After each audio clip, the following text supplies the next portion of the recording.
జై శ్రీరామ్, అందరికీ నమస్కారం. వెల్కమ్ టు న్యూస్ అఖండ. నేను మీ కస్తూరి శ్రీధర్. అదేదో పెద్దోళ్ళు ఒక సామెత చెప్తారు, అనుభవం అయితే కానీ తత్వం బోధపడదంట. ఆ విధంగా ఉన్నది పశ్చిమ బెంగాల్లో ఉన్నటువంటి హిందువుల పరిస్థితి. ఇన్నాళ్ళు కూడా ఈ మమతా బెనర్జీ రాక్షస పాలన మగ్గిపోయి ఇప్పుడిప్పుడే వాళ్ళు కొంచెం మేలుకుంటున్నారు.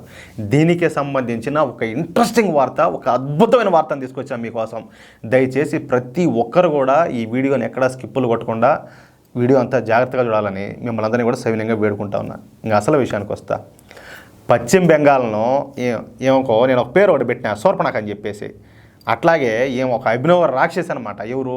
ఈ మమతా బెనర్జీ పరిపాలిస్తున్న సంగతి మనకందరికి కూడా తెలిసిందే.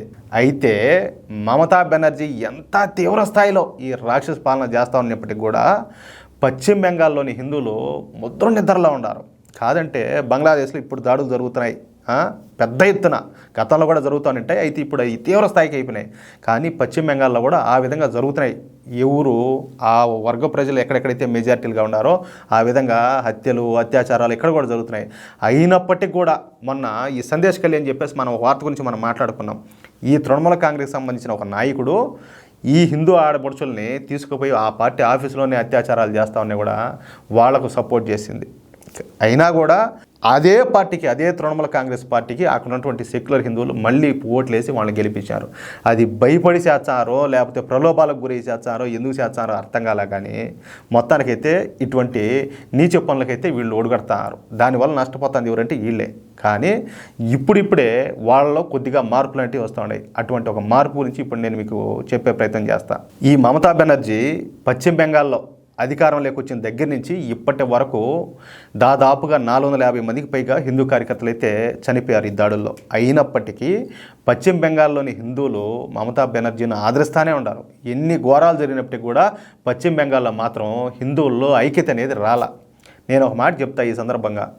కులాలు ఎన్నైనా ఉండొచ్చుయా. కులాలు అనేది ఇప్పుడు హిందువుల్లో ఉండారు, లేకపోతే అట్నే క్రిస్టియానిటీలో కూడా కులాలు ఉన్నాయి, ముస్లింల్లో కూడా కులాలు వర్గాలు ఉన్నాయి. ఇప్పుడు వాళ్ళంతా కలిసిమెలిసి ఐకమత్యంగా ఉన్నారు కదా. మనకేం పోయేగాలమో, ఏం దూము మన వాళ్ళకందరికీ కలిసి ఉండొచ్చు కదా. సరే, ఎవరి పని వాళ్ళు చేసుకుంటారు. కానీ ధర్మం విషయానికి వచ్చేటప్పటికి, ధర్మానికి ఏదైనా ఆపద జరిగేటప్పటికి నువ్వు ఏ పార్టీలో ఉండు, అది వేరే విషయం, సెకండరీ. కానీ నువ్వు ఏ పార్టీలో ఉన్నా, ఏ ప్రాంతంలో ఉన్నా, ఏదైనా కూడా ధర్మానికి ఏదైనా ఆపద అనేది వచ్చినప్పుడు అందరూ ఒకటి కావాలా. ఒకవేళ మన మీద దాడులు జరిగే ప్రయత్నం చేస్తే తీవ్రంగా అందరూ కలిసిమెలిసి దాన్ని వ్యతిరేకించాలా, అట్లుండాలి. కానీ ఎవరు దారినోళ్ళు అట్లా ఉంటే ఈ చనువు చూసుకునే కదా అవతల వాళ్ళు రెచ్చిపోతుంది. ఇప్పుడు రాహుల్ గాంధీ వచ్చేసి ప్రధాన ప్రతిపక్ష నాయకుడు అనమాట. ఆయన పార్లమెంట్లో, ఆయన పార్లమెంట్ సాక్షిగా హిందువులను హింసావాదులు, అహింసతో రగిలిపోతూ ఉంటారు అని చెప్పి మాట్లాడినాడు. అంటే ఎంత ధైర్యం! అంటే మనలో ఎంత చనువు చూసుకొని, మనలో ఎన్ని లోపాలు వాళ్ళు గుర్తిస్తే వాళ్ళంతా ధైర్యంగా పార్లమెంట్ సాక్షిగా ఆ మాట మాట్లాడతారు. అదే మిగతా మతాలు ఉన్నది, క్రిస్టియన్లు కావచ్చు, సిక్కులు కావచ్చు, లేకపోతే ముస్లింలు కావచ్చు, ఈ పార్సీలు కావచ్చు, ఎవరినైనా ఆ మాటలు మాట్లాడగలుగుతారా? ఎందుకంటే వాళ్ళంతా కలిసిమెలిసి యూనిటీగా ఉంటారు, ఐకమత్యంగా ఉంటారు. మనలో లోపం ఉండే కదా, వాళ్ళు కూడా మనమంతా చులకనైపోతాము. అర్థం చేసుకోవాలి ప్రతి ఒక్కరు కూడా. కానీ ఇప్పుడు ఏంటంటే మొట్టమొదటిసారి పశ్చిమ బెంగాల్ హిందువుల్లో ఐక్యత అనేది వస్తుంది. మొదటిసారి పశ్చిమ బెంగాల్లో హిందువులు ఒక్కటే సింహాల మాదిరి గర్జిస్తారు. అందుకు కారణం బంగ్లాదేశ్లో జరుగుతున్న పరిస్థితులు మనకన్నా పశ్చిమ బెంగాల్ ప్రజలకు ఎక్కువగా తెలుసు. ఎందుకంటే మనకి వారు పెద్దగా తెలియదు, ఎందుకంటే మన జనాభా కొంచెం ఎక్కువ ఉంటుంది కాబట్టి. నేను ఇంకొక విషయం చెప్తా, మనకి ఇక్కడ ఏమీ జరగలేదంటే దానికి కారణం ఏంటంటే మన జనాభా ఎక్కువ ఉండడమే.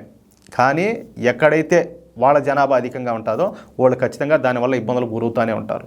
ఇక్కడ మనకు తెలియదు, ఆ సందర్భం ఆ జనాభా మనతో పాటు వాళ్ళకి పెరిగినప్పుడు మనకు అప్పుడు ఆ వేడి అనేది తగ్గుతుంది. కానీ ఈ వేడి ఆల్రెడీ పశ్చిమ బెంగాల్ వాళ్ళకు తెలుసు కాబట్టి వాళ్ళు మేలుకుంటారు. ఇప్పుడిప్పుడే బంగ్లాదేశ్లో జరుగుతున్న ఘోరాలు అన్నీ ఇన్ని కావు.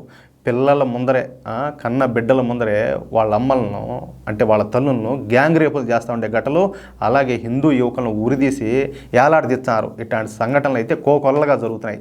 ఈ విషయంలో బంగ్లాదేశ్ అడ్మినిస్ట్రేషను ఒక పెద్ద కుట్రకైతే పాల్పడుతుంది.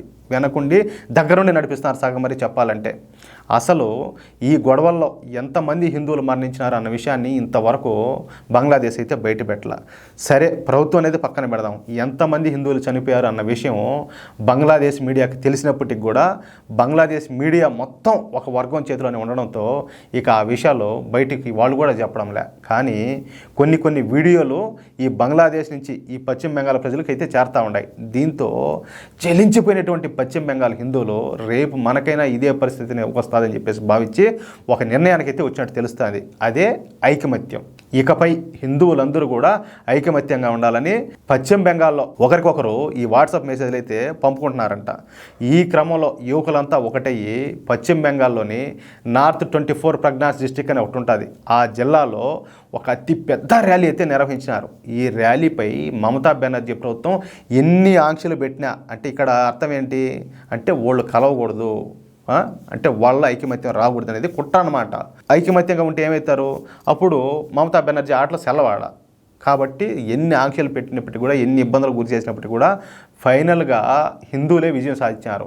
ఈ నార్త్ 24 ప్రజ్ఞాస్ డిస్టిక్లోని ఠాకూర్ నగర్లో కొన్ని వేల మంది హిందువులు చేరుకొని ఒక అతి పెద్ద భారీ ర్యాలీ అయితే నిర్వహించారు. అక్కడ బంగ్లాదేశ్లో ఉన్న హిందువులు తమ అన్నదమ్ములని, అలాగే తమకు అక్క చెల్లెలని, వాళ్లకు తమ రాష్ట్రంలో ఆశ్రయం కల్పిస్తామని, అవసరమైతే తమ ఇళ్లకు తీసుకెళ్తామని చెప్పి బంగ్లాదేశ్లో హిందువులపై జరుగుతున్న దాడులను పెద్ద ఎత్తున ఖండిస్తా ఈ హిందూ యువకులు ర్యాలీ చేయడం ఇక్కడ చెప్పుకోదగ్గ పరిణామంగా చెప్పొచ్చు. అంటే ఒక్క అడుగుతో మొదలైనా కూడా మార్పే. ఈ మార్పు ఏంటంటే ప్రతి ఒక్కరిలో కూడా రావాలా. నేను ఎవరిని కూడా ఇక్కడ రెచ్చగొట్టడంలే, ఎవరిని కూడా నిందించడంలే, ఎవరిని కూడా దూషించడంలే. ఎవరు బ్రతుకు వాళ్ళు బ్రతకడమే కాదు, దేశం కోసం ధర్మం కోసం బ్రతుకుదాము. తప్పు ఏ మతం వాడు చేసినా కానీ, ఒకవేళ మనవాడే ఎవడైనా తప్పు చేస్తాడో మూతి పనులు రాలగొట్టి రే నువ్వు తప్పు కూడా అని చెప్పేసి వాడికి వేసే పనిష్మెంట్, వాడికి ఏ శిక్ష అయితే పడాలో అది పడేటట్టు చేద్దాం. ఒకవేళ మనోడు తప్పు చేసినా కూడా, ఒకవేళ ఎదుటోడు తప్పు చేసినా కూడా అదే విధంగా ఉందాం. మొహమాటాలు పనిలే, ఎవడికి మొహమాటాలు పనిలే. మన కులపోడు కావచ్చు, లేకపోతే మన మతం వాడు కావచ్చు, ఎవడైనా కావచ్చు. ఒకటి దేశము, ధర్మము, దేశ భవిష్యత్తు, మన భవిష్యత్తు, అది ఖచ్చితంగా స్పష్టంగా ఉండాలి. తప్పు చేస్తే ఎవడైనా తప్పే, తొక్కి నార తీయాల్సిందే. లేదంటే కలిసిమెలిసి ఐకమత్యంగా జీవించడమే. అట్లా దయచేసి నా బాధను, నా ఆవేదనను అర్థం చేసుకోండి. ఈ కులాలకు అతీతంగా, ప్రాంతాలకు అతీతంగా ప్రతి ఒక్కరు కూడా ఐకమత్యంగా కలిసిమెలిసి ఉండాలా. హిందువులు అంటే ఇలా పిడికిలి ఏలనుకో ఇట్లా పెట్టి ఇంచిపారు దబ్బుతారు. పిడికిలే ఎంత కష్టపడాలి ఆ వాళ్ళోడు దీన్ని ఇడిపించాలంటే, గుద్దితే అట్లుంటుంది. కాబట్టి ఐకమత్యమే మహాబలం అన్నారు పెద్దవాళ్ళు. కాబట్టి మనమందరం కలిసిమెలిసి ఉందాము. మన దేశ అభివృద్ధిలో, మన భవిష్యత్తును ఒక సరైన మార్గంలో తీర్చిదిద్దుకుందాం. ప్లీజ్ దయచేసి అర్థం చేసుకోండి. ఈ వీడియోపై మీ యొక్క అమూల్యమైన అభిప్రాయాలను ప్రతి ఒక్కరు కూడా ఖచ్చితంగా కామెంట్ రూపంలో తెలియజేయాలని చెప్పి కోరుకుంటూ, అలాగే ఈ వీడియో నచ్చితే దయచేసి లైక్ చేయడంతో పాటు ఈ విలువైన సమాచారాన్ని మీకు ఎంతమందికి వీలైతే అంతమంది మిత్రులకు, అలాగే వివిధ సోషల్ మీడియా గ్రూపులను షేర్ చేయాలని మిమ్మల్ని అందరినీ కూడా పదే కోరుకుంటా ఉన్నా. ఇంతవరకు ఎవరైనా కూడా మన ఛానల్ సబ్స్క్రైబ్ చేసుకోకపోతే నాయన ప్రతి ఒక్కరూ దయచేసి మన ఛానల్ సబ్స్క్రైబ్ చేసుకోండి. మేము పనిచేస్తుంది ఈ దేశం కోసం, ధర్మం కోసం, మన భవిష్యత్తు కోసం. మాకు సపోర్ట్ చేయాల్సింది మీరే. దయచేసి ఆదరించండి, మమ్మల్ని ప్రోత్సహించండి. ప్లీజ్. జై శ్రీరామ్.